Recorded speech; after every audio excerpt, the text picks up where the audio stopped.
जिया बहरू पिया मोरा, जिया बहरू पिया मोरा, खेले मुझसे आँख में चोली, खेले मुझसे आँख में चोली। भीतर बाहर भरा भरा, बाकी है सब ये खाली खाली। भीतर बाहर भरा भरा, बाकी है सब ये खाली। जिया बहरू पिया मोरा, खेले मुझसे आँख में चोली, खेले मुझसे आँख में चोली। आपकी आवाज आपकी तरह ही खूबसूरत है।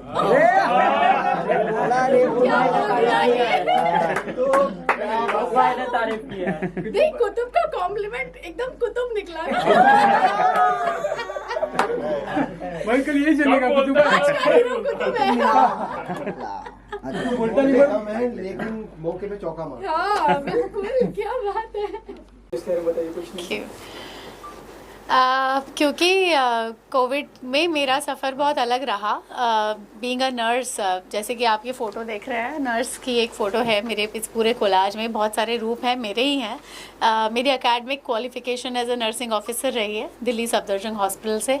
और क्योंकि हम शपथ लेते हैं ऐसे में, जब भी कोई मेडिकल प्रोफेशन करता है, कि जब भी देश में किसी को भी आपत्ति होगी, कैसी भी ज़रूरत पड़ेगी, देश में सड़क पे राह चलते कहीं पर भी आम जिंदगी में, तो हम हमेशा तत्पर रहेंगे। तो वही हुआ जब कोविड हुआ, तो सभी एक्टर्स वीडियोस बना रहे थे अपने अपने तरीके से। कुछ सोनू सूद जैसे थे जो उन्होंने कई तरीके से, पैसे से और बहुत सारी चीज़ों से उन्होंने हेल्प की, और कुछ एक्टर्स घर में मैसेज दे रहे थे अच्छा। और मैं थोड़ा सिक्के के दूसरे पहलू की तरफ थी कि I was into the medical fraternity. तो मैं फ्रंटलाइन नर्सिंग ऑफिसर बतौर, मैंने आईसीयू में काम किया है, ट्रॉमा हॉस्पिटल एचबीटी में। मेरे लिए सफ़र थोड़ा अलग रहा, क्योंकि जहाँ पर अपने अपनों का साथ देने से डर रहे थे, अपने अपनों का साथ, मतलब बहुत एक अजीब सी स्थिति थी कि जहाँ पे बहुत ही डर था सब में, वहाँ पर मुझे लगा कि नहीं, मुझे आगे जाना चाहिए। इररिस्पेक्टिव ऑफ कि मैं एक एक्टर हूँ, मुझे वार्निंग दी गई कि चेहरा ख़राब हो सकता है, चीज़ें बहुत भयावह हो सकती हैं, और हुई भी। क्योंकि एक साल कोविड में काम करने के बाद फिर मुझे पहले कोविड हुआ, मेरी शुगर बहुत लो चली गई, 36 इनफैक्ट। उसके बाद फिर मुझे राइट साइड पैरालिसिस हो गया था, ब्रेन स्ट्रोक। तो मेरा जो चेहरा था वो टेढ़ा हो गया था बिल्कुल। हाँ, और शायद इंटरनेट पे वो फ़ोटोज़ भी हैं। और फिर जब मैं थोड़ी सी ठीक हुई, केईएम हॉस्पिटल में उद्धव ठाकरे जी ने मेरा ट्रीटमेंट पूरा करवाया, क्योंकि बीएमसी के अंडर था हॉस्पिटल एचबीटी। फिर वो जब ठीक होने के बाद, क्योंकि नर्स हूँ, मेरी मदर नर्स हैं, तो हमें ये पता था कि क्या करना है, कैसे करना है। हिम्मत थोड़ी आम आदमी से ज़्यादा होती है एक मेडिकल है ना पर्सनल में। तो बहुत ही एक लंबी जर्नी के बाद मैं अपने पैरों पे चलना शुरू हुई वापस। वेट मेरा समवेयर अराउंड 87 kgs हो गया था। फिर वहाँ से वापस अपने आप से मिलना, वो एक बहुत बड़ी जंग थी। मैं अभी हाल फिलहाल में मैं सुनती आती हूँ इंटरव्यू के, राहुल जी हैं, राहुल रॉय, वो अभी भी काफ़ी परेशानी से जूझ रहे हैं। पैरालिसिस उनको हुआ था, और अभी भी कभी कभार 4 साल हो चुके हैं उनको, अभी भी तकलीफ़ हो जाती है कुछ ना कुछ। तो मैं कहती हूँ कि इट्स नॉट ईजी एक आम आदमी के लिए वो हिम्मत जुटा पाना, और फिर वो सही चीज़ पता होना कि क्या करना चाहिए, वो बहुत बड़ी चीज़ है। तो खैर, बाय द गॉड ग्रेस, ऊपर वाले का शुक्र है कि मैं इस चीज़ से बाहर आ पाई, हिम्मत कर पाई। क्योंकि एक एक्टर के लिए ना अभिनय तो होती है, कला तो होती है बड़ी चीज़, लेकिन चेहरा बहुत बड़ी चीज़ होती है। आप बचपन से अपना चेहरा बड़ा एडमायर करते आते हैं, और मुझे भी हमेशा से बहुत सुंदर और ऐसे रहने की आदत है, अच्छा लगता है। मैं तो अपने आप से बहुत प्यार करती हूँ, और शायद इसीलिए आज मैं वापस यहाँ पर लड़कर सारे हालातों से बैठी हूँ। तो मुझे अपने आप से मिलना था, और मैं वापस अपने आप से मिल ली। फिर ये जर्नी शुरू हुई वापस कोविड के बाद। हालांकि कोविड से पहले मैंने कई फिल्में की हैं। फ़ैन फिल्म की है मैंने शाहरुख खान की, that was my first film. और इसका भी मैं एक किस्सा बता देती हूँ कि जब मैं फ़र्स्ट टाइम बॉम्बे में आई, तो मुझे लगा कि चलो यशराज तो ऑडिशन देना ही है, बहुत ही जेन्युइनली ऑडिशन होते हैं। बैंड्रा में मैं ऑडिशन देने गई, और अचानक से कोई कॉल नहीं आया। 6 महीने लगे कॉल आने में। कॉल आया, मुझे बुलाया गया, और मेरा सबसे लाइफ का पहला जो किरदार है वो एक पत्रकार का ही है फ़ैन फिल्म में, तो आप ही की कैटेगरी में। और जब मैंने ये किरदार निभाया, बहुत अच्छा हुआ। शूटिंग पे शाहरुख खान खड़े हुए थे सामने, और वो मेरा सीन मॉनिटर कर रहे थे। मुझे कोई एडी आके उसने बताया कि भाई आपका सीन शाहरुख खान मॉनिटर कर रहे हैं, तो भाई हम अपने आप में शहनशाह बादशाह, मैंने बोला ठीक है बहुत अच्छा परफॉर्म करेंगे। तो बस मैं बहुत अच्छा मैंने अपनी तरफ से परफॉर्म किया, 2-3 बार अलग अलग एक्सप्रेशन में। मनीष शर्मा जी ने जो डायरेक्टर हैं उन्होंने मुझे ये सीन करने के लिए कहा। अब मुझे लगा कि चलो शाहरुख खान जा रहे हैं, जा ही रहे होंगे, चलो मैं इधर उधर देखने लगी। वो धीरे धीरे मुझे लगा वो मेरी यहीं पर आ रहे हैं, सेट पे आ रहे हैं। और बिलीव मी कि बचपन से जो सिनेमा का मतलब शाहरुख खान है हमारे लिए, हमारी जनरेशन के लिए, तो वो मेरे पास आ रहे हैं और मेरे सारे दिलो दिमाग में एक ट्यून बज रही है, टिंग टिंग टिंग टिंग टिंग टिंग टिंग टिंग टिंग। वो पूरा DDLJ का फ्लैशबैक सब मेरी आंखों के आगे, और वो पास आके खड़े हो गए, सो चॉकलेटी। और मैंने कहा अरे यार असली में कोई ऐसे शाहरुख खान को पहली बार देखे तो आम जिंदगी में से निकल के, न्यूज़ लाइक अरे इतने सारे डायलॉग कैसे बोल रही है, मैं तो आज भी नहीं बोल पाता, कम ऑन गिव मी अ हग।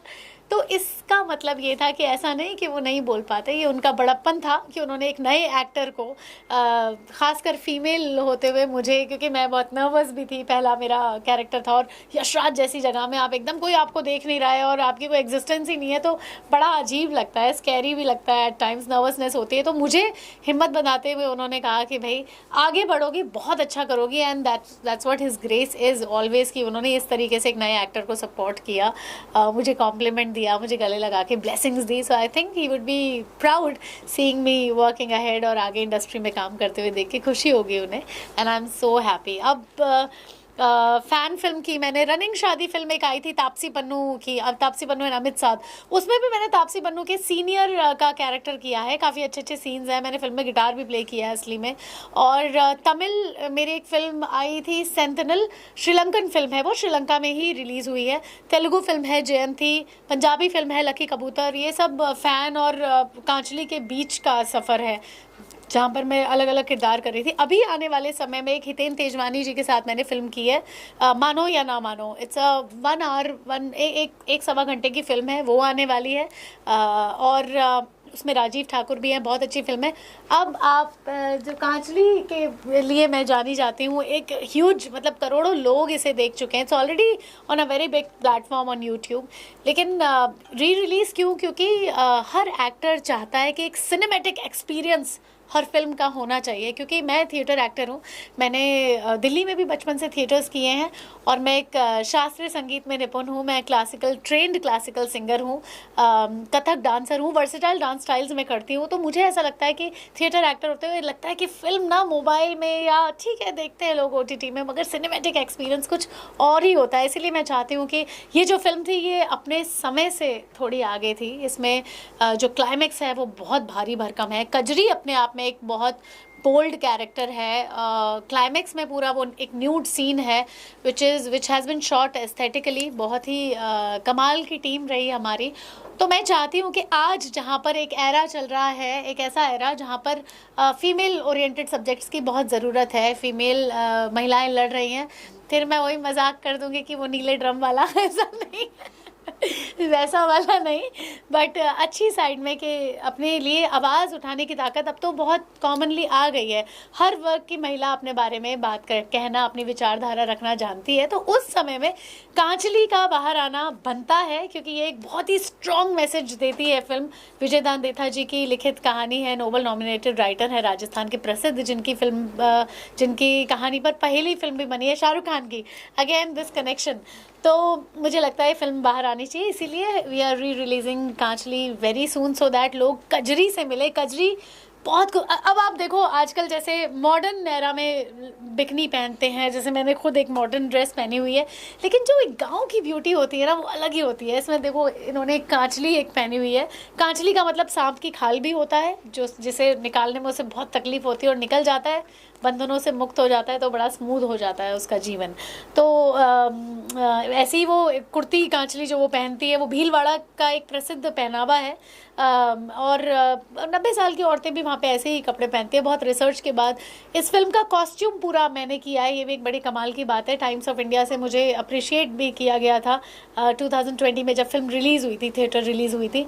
और हमारी फिल्म के एक सॉन्ग को जो स्वरूप खान ने गाया, वैसे सारे सॉन्ग्स बहुत अच्छे हैं, लेकिन एक सॉन्ग जो था वो प्योर क्लासिकल कैटेगरी में मिर्ची अवार्ड्स में उसे नॉमिनेट भी किया गया था। तो इस फिल्म में बहुत सारी खासियत है, अच्छी फिल्म है, अच्छे कलाकार हैं। सबसे बड़ी बात संजय मिश्रा मेरे साथ हैं कि मेरी पहली फिल्म मुख्य अभिनीत जो फिल्म थी उसमें संजय मिश्रा, ललित परिमू और थिएटर के बहुत सारे ऐसे एक्टर्स हमारी फिल्म में हैं।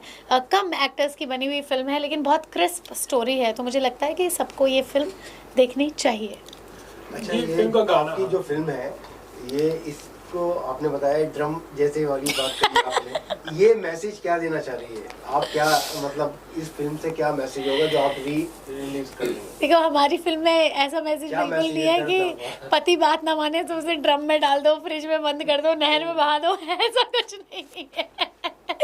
हमारी फिल्म में एक ये मैसेज है कि नारी उत्थान और नारी स्वतंत्रता की बात करती है कांचली। हमारी फिल्म में मैसेज ऐसा है कि अगर आपका पति या स्पाउस या कोई भी XYZ आपकी बात नहीं समझ पा रहा है, क्योंकि ऐसा नहीं है कि पत्नी बतौर पत्नी मुझे अपने पति से या बॉयफ्रेंड से या स्पाउस से सिर्फ गहने, गिफ्ट्स और जेवर मिल जाएं और मैं खुश रहूँगी। मैं कोई ऐसी गुड़िया थोड़ी हूँ कि सजा के शोकेस में रख दें।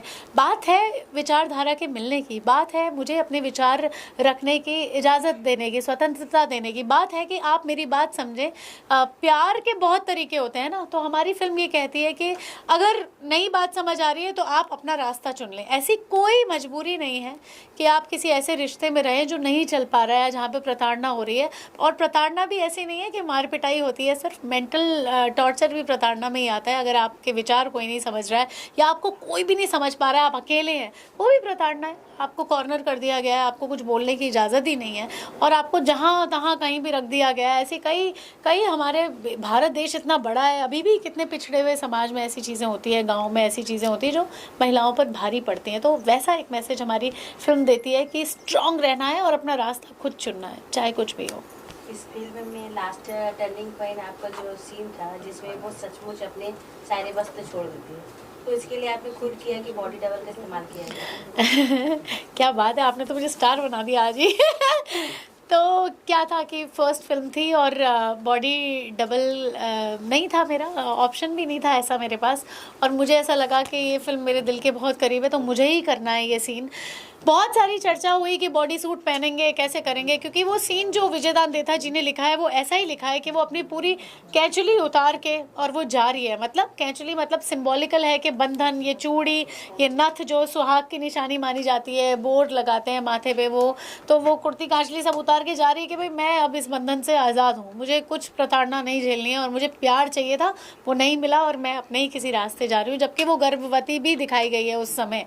तो कोई बॉडी डबल नहीं था। और मैं आपको ये भी बताऊं कि खास बात, राजस्थान की जनवरी 1, 2, 3, 4 की तारीख में ये सीन शूट हुआ है और जो बिल्कुल ऐसे फटे ठंड होती है ना नॉर्थ की, वैसी वाली ठंड में सब लोग ऐसे जैकेट पहन के ठुर कर रहे हैं, पानी वो पहना हुआ है टोपा, और आर्टिफिशियल रेन वाले भी सब लदे हुए हैं कपड़ों में, और मैं बिल्कुल बिना कपड़ों के निर्वस्त्र होके जा रही हूँ।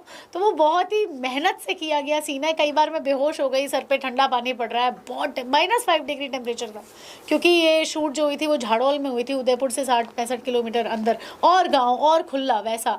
तो ये सीन बहुत मेरे दिल के करीब है। तब हमारी फिल्म को मौका नहीं मिल पाया क्योंकि 7 फरवरी 2020 को रिलीज़ हुई और फिर मार्च में लॉकडाउन लग गया, तो उतनी चर्चा नहीं हो पाई फिल्म की। हालांकि मीडिया में सब लोगों ने देखी और बहुत सराहा भी, ऑनलाइन भी लोग, यूट्यूब पे करोड़ों लोग देख चुके हैं हमारी फिल्म को। तो मैं ये चाहती हूँ कि आज लोग मेहनत देखें, फिल्म देखें, अच्छे आर्टिस्ट हैं, अच्छी स्टोरी है और आज लोगों को समझ आएगी। अच्छा, ये आपका ब्यूटी का राज क्या है? कौन सी जड़ी बूटी खा रही है? वापस कमबैक किया है? जड़ी ब्यूटी। जड़ी बूटी। हाँ, मैं आपको बताऊं कि मेरी जो खूबसूरती का राज है वो मेरी ये स्माइल है।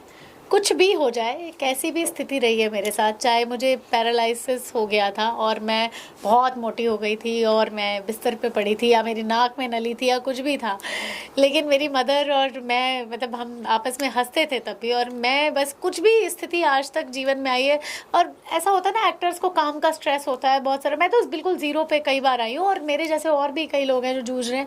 लेकिन ये हंसी नहीं जानी चाहिए, ये पॉजिटिविटी, क्योंकि मुझे ऐसा लगता है कि जो किस चीज़ का गम है खोने का? जो अपना नहीं है वो नहीं है, और जो अपना है वो अपने पास आएगा। तो मैं बहुत संतुष्ट रहती हूँ। मेरी संतुष्टि, मेरी हंसी, मेरा खुश रहना, मेरी जिंदा दिली, मेरी खूबसूरती का राज है। ये है। Thank you so much. You can just hum the